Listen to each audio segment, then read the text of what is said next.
got you a J nigga face it. We got lit with no needs, no chase. We don't stress on a whole nigga, we just replace it. It's summer, top shot, we all getting wasted. Smoke gas and they all different flavors. If that is your bitch, why she doing me favors? Getting lit is just part of my name. Got your girl giving neck while I count this paper. If we got you a J nigga face it. We got lit with no needs, no chase. We don't stress on a whole nigga, we just replace it. It's summer, top shot, we all getting wasted. Smoke gas and they all different flavors. If that is your bitch, why she doing me favors? Getting lit is just part of my name. Got your girl giving neck while I count this paper. Let's make a movie, baby. I'm liking the way you pursue me, baby. What up, what up, what up? This is B. Helena, and you're listening to The Sweet Sounds of Summertime by A. Jeff from his album Done Being Humble. Jeff is a songwriter, artist, videographer, and media influencer with over 30,000 subscribers across 5 platforms. He's here today to talk about his songwriting and media influencing. Yep. Please join me in welcoming Jeff. Welcome, welcome. Thank you, thank you. So good to have you in the Haven. Glad to be here. Yes, yes, absolutely. So we just heard Summertime. We just played during our intro to the show.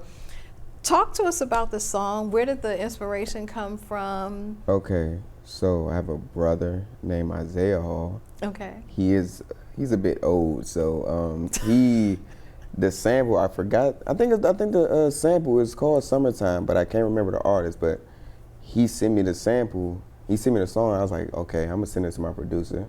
Send it to my producer. Then he made the beat, and then it was around summertime. So talked about it summertime. What we do during the summer? We get lit, drink, smoke a little bit. Party. You know what I'm saying? Party, stuff like that. Like that's it. So how long did it take to write? To write the song, it probably takes me about a day. Once I came up with the hook of the song, it was easy to write the rest of the lyrics. And so how did you come up with the hook?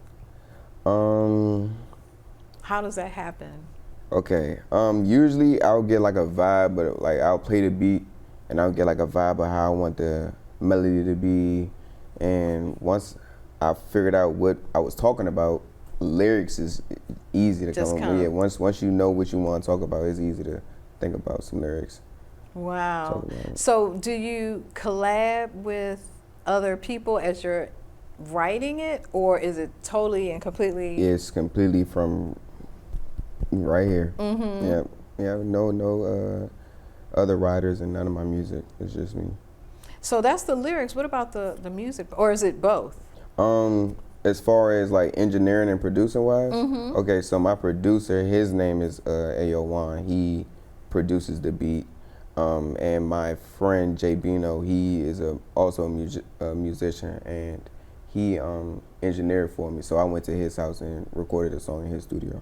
Okay. Now I mentioned trap music early on, but you said no, this ain't trap music. I mean, so what it's is a mixture. it? It's a mixture of trap music, really a vibe. Sometimes I pour my heart out into my music. Like I talk about things that I go through in life and stuff like that. So sometimes it's about trap, sometimes it's about how I'm feeling, and just different vibes. So you can catch a different vibe from every song on my tape, Done Being Humble. Yeah, so I'm asking these questions, one, because I know my dream catchers are also, as they're listening, because they're sponging off of information from all of my guests that come on. They may have an interest in music, they may have an interest in the kind of music that they're hearing, and they have their process of doing it, but you're someone who is doing it and doing it successfully. So hearing from you about how you pull that together, and it sounds very organic to me. It's like no real road map or script of how it happens. It just grows. It happens organically.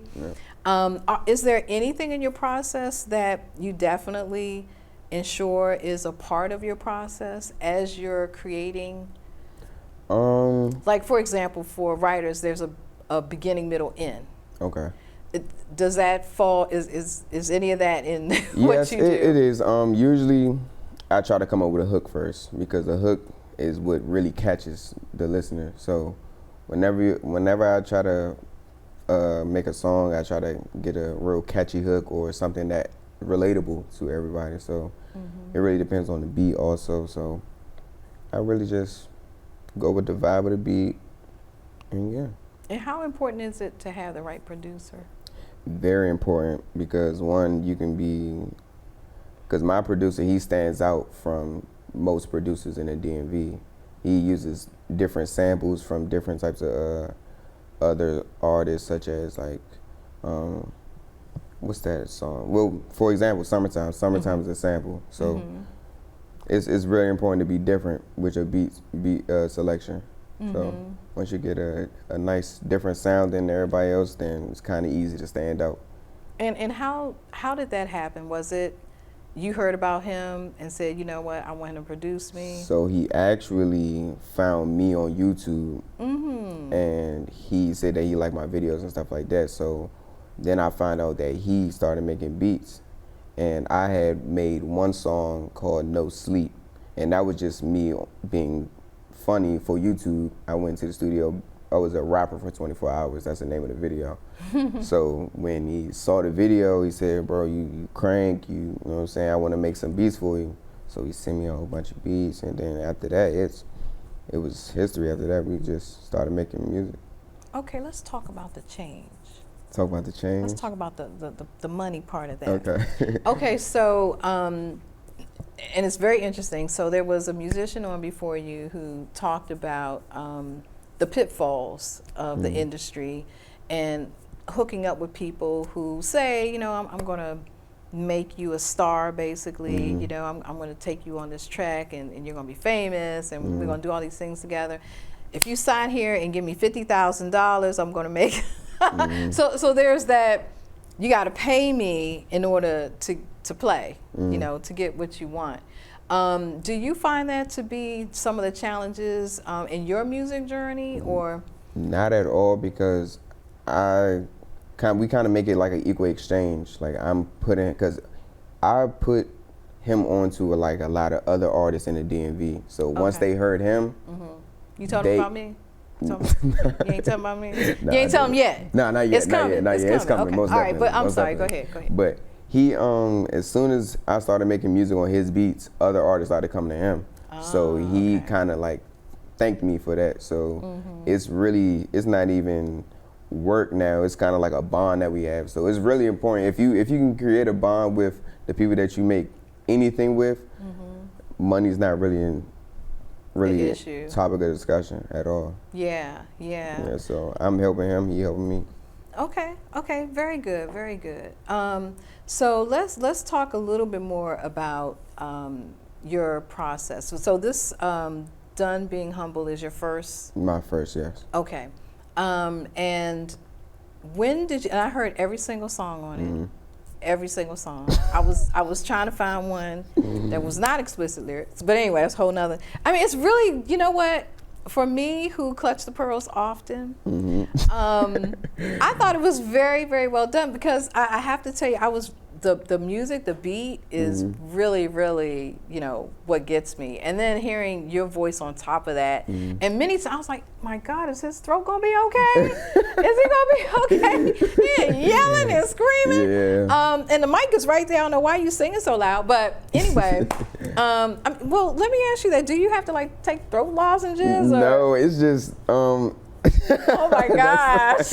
Nah, I mean, fine. You know what I'm talking about? Yeah, I know exactly what you're talking about. I know exactly what you're talking about. But it's really my energy. It's just the energy that I put into my songs, and sometimes my lyrics, I feel my lyrics so much that you're gonna hear how much I feel it in my voice. Yeah, so it's very powerful. Yeah, and that's a hook in itself. You know, it's like hearing your voice, and I love how you added, or your producer added, other elements into it. You know, there were a few songs where there was a woman talking or singing. You hear this hype guy in the background, guys in the background. Right. So, I mean, it just really pulled me into it, you know, from the very first song all the way. I had to listen to the whole thing. I actually wish it was longer. You need to make, your next one need to be longer. You need more songs on it. I got you. And it needs to be longer. Got you. Okay, so thank you for that. Thank you for listening. So I was just talking about the basically the next album. So you did your first one. There were probably a lot of things that you learned musically, you as an artist, things that you want to maybe do different in the next one. So have you started working on your next one, and have you started incorporating those changes, or like what's the next thing in your musical? As far as changes, I can say that I want to start, because I did talk about what was going on in my life a little bit in my first one, but I want to get more into that on my next project. Okay. So most of my I do have some new songs. I'm not really working on an album yet. Okay. But I do have new music that I haven't released yet. So and it's most definitely like I'm talking my talk on that. Okay. Most definitely. Okay. I can't wait to hear that. Can't wait to hear that. Do you have a timeline? No. Right now I'm really focused on pushing the songs out and making music videos for them. Okay. So I'm not really in a hurry to make another tape. Okay. Okay. Now, there was one question that I started to ask, and then I got caught up in whatever else you were saying. So again, I mentioned trap music, but you said it's like a mixture of different things. It just seems like the music industry is starting to change a bit. Do you feel that as an artist? Yeah. Most definitely, and it's really because I feel like it's TikTok, because TikTok is a very big platform that you can blow up on. So if you can make a certain song that will be catchy, that it can make everybody start making videos to that one song, you're gonna blow up. So it's some people make songs just for TikTok, but I'm not really too into that. I really just want to make music for what I want to make. Yeah, yeah. And then if it ends up on TikTok, yeah, and if it ends up, then it does. But that's not your driver. That's not where you're trying to definitely go. So let's talk about your social media presence. Okay. Did you work out that little situation with the young man, and about the? I tried to.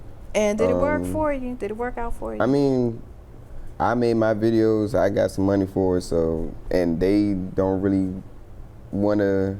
It sounds like a shame though, because y'all used to be tight. Used to be tight, but everybody has different paths, so. Now I know my listeners are like, what the hell are y'all talking about? So if you want to learn more, tell them where to go. You can go to YouTube, Ayejeff, Ayejeff. That's it. You can. And it's a lot of drama to be. It's a whole nother mood. It's a whole nother reality show that's happening in the whole thing.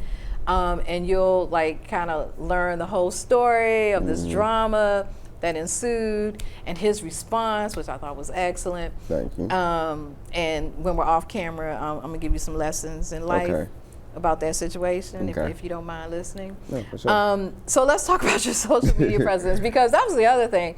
There were so many people that were following that drama, and I was looking at all the likes and the comments. I'm like, oh my gosh. So how did you get into the social media scene?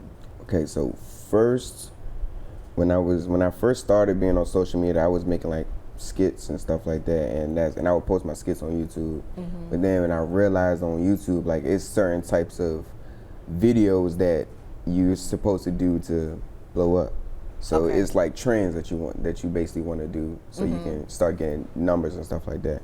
So once I started doing my homework and watching the other people do these certain videos and stuff like that, then I started getting to like a idea of what people want to see. So after that, it was easy.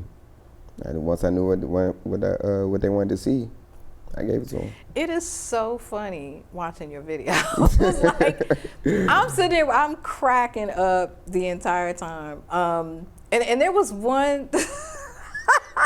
There was one time, I'm laughing just think about it. There was one time that you called somebody and they answered the phone, but they sounded like Donald Duck. So it's like you distorted the voices. And like Donald Duck, you can kind of make out what he's saying, but it's Donald Duck voice. So I was like, why in the world he do that? But so there's the shock value of it, which seems to attract audiences. I'm sure, do you pay attention to the analytics for? Yeah. Okay, and so that's where you know what's working and what's not working. What's working and what's not working. And so people, my dreamy people out there who are trying to figure out how to get your followers numbers up, what advice would you give to them? My advice would be do your homework. I feel like that's with anything. Well, that's what they doing. They watching the show. They doing their homework. So Most definitely. So tell them what to do. So one thing you said, watch the analytics. Watch analytics. See what is getting the most hype. And be consistent and be yourself. Those are the most important things. What happens if you're not yourself? If you're not yourself, you're going to fall into the category of other people, and you're just going to fall into the mix. You want to stand out as much as you can. Okay. So once you yourself, no one can be you. Right. You're the only person that can be you. So once you stand out, you're going to put yourself in your own lane. If you try to, you know what I'm saying, get in everybody else's lane, you're just going to look like everybody else. Right. Right. And the whole point is to stand out from the crowd. Got it. Definitely. So let's talk a little bit about monetization. Okay. So are you at a place now where you can monetize off of, you are? Yeah. Okay. So how difficult or challenging was that to get into? That is a grind. That is a huge grind. For YouTube, you have to get 1,000 subscribers and 4,000 watch hours. So that means you have to be what consistent. What is 4,000? You mean? Watch hours. So basically, say I drop a 10-minute video and 6 people watch that 10-minute video. Oh, that's okay. an hour. Okay. So once you get all those hours on, and then you get 1,000 subscribers. And 1,000 subscribers is the hardest thing to get unless you get blessed. Well, you have more than 1,000. Oh yeah. At first, but I'm saying in the beginning stage, Okay. stage, it's very hard to get up there. But once you get past that mark and you start, you know what I'm saying, being consistent and standing out, doing the trends and being yourself at the same time, it starts to work out. But YouTube puts some limitations and restrictions on you, right? I mean, they do that too. Yeah. So it's kind of maneuvering through that. And Yeah, YouTube's getting very strict nowadays. So it's very hard to, cause you know we get paid off of our ads, really, and the views too. But mainly, do you get to pick the ads? We get to pick where we place our ads. So I can place about maybe seven ads in a 30-minute video or something like that. So we get to pick where we place them, but not necessarily like the ad. Okay, but do they usually find ads that kind of go nicely with your content? Yep. Okay, well that's good. That's good. And I notice that too when I'm watching something, that the ads are somehow related to whatever I'm watching. So that's good. What other limitations do they place on you? Limitations. It's really just cursing, maybe. What, do they bleep it out? Do they make you bleep it out? For the first, there's like ways to get around it. Sometimes you can bleep out words for like the first 2 minutes. And then the rest of the video, they won't necessarily pay attention to that. But the first 2 minutes, you can bleep it out. Oh, Lord. And then the Tricks rest of of the the video, you You know say they whatever watching you this, say. right? Yeah, I know they watching. You know they watching. Did I not say? Did I not tell you that YouTube is one? Okay, so anyway, okay, that's really good information to know. Okay, so you have kind of a dual persona because you are an artist. Yep. And people follow your work. Do you have a website too, or is strictly social media is how you Strictly communicate social with media, your yeah. peoples? Yep. Okay, which is really good because then it's centralized in one place. So if people want to know where you're going to be performing, they don't have a website to go to. They have to go Just to follow YouTube. me on social media. Follow me on Instagram. That's where I'm active at the most is Instagram. Okay. I post on there every single day. Nothing on Facebook. Not on Facebook. What's wrong with Facebook? Nothing wrong with Facebook. Is that for the old people now? Yeah, I don't want to say it's People's parents are on Facebook now. That's what's happening. But no, it's also people, younger folks getting on Facebook too, because Facebook's starting to pay. So you might see me transition over to Facebook too. Okay. Sooner or later. Sooner or later. Okay. All right. So with this dual persona that you have, how much does your non-trap, I'm trying to figure out a name to call it, your artistry, how much does your artistry play into your social media persona? And what I mean by that is there's a stereotype. Okay. There's a stereotype of artists who perform the kind of music that you perform. you know, I don't want to say thug life because I don't believe it's thug life, but it's a side of the industry that has traditionally been looked upon as, you know, just kind of hardcore. Yep. And I don't believe that you're that way, but the industry that you're in just kind of advocates it, or at least shows that side of it. And I don't know why. I don't know. Maybe it sells more records. It does. It does sell more, but it is what it is. Yeah, it is what it is. So how much does that persona influence your persona as a social media influencer? Okay, it doesn't at all because since I post videos and stuff like that, showing my personality, being myself and stuff like that. Right. They'll listen to my music. They'll follow me on Instagram, see what else I do. Once they click them videos, they're like, "This don't seem like a rapper." Like you wouldn't think that he's rapping about these things and stuff like that. But it's really like I said, you just gotta be yourself. Like I'm not no hardcore dude or nothing like that. Like I'm chill. You know what I'm saying? I'm entertaining. I just stay in my own lane. So it's really just being yourself and showing people that you're being yourself and being different from everybody else. So I can rap about anything and they can go on my social media and see that I most definitely rap the life that I live, but I'm not no gangster like every rapper supposedly supposed to be. Like I'm not no gangster. But I think some of that is for show. You don't have to own anything. I'll put it on me. So I think some of it is for show, to sell records. Oh yeah, most definitely, because some stuff is going to sell more than the other things are. So yeah, sometimes you gotta put on a little different type of face, but it's entertainment at the end of the day. Yeah.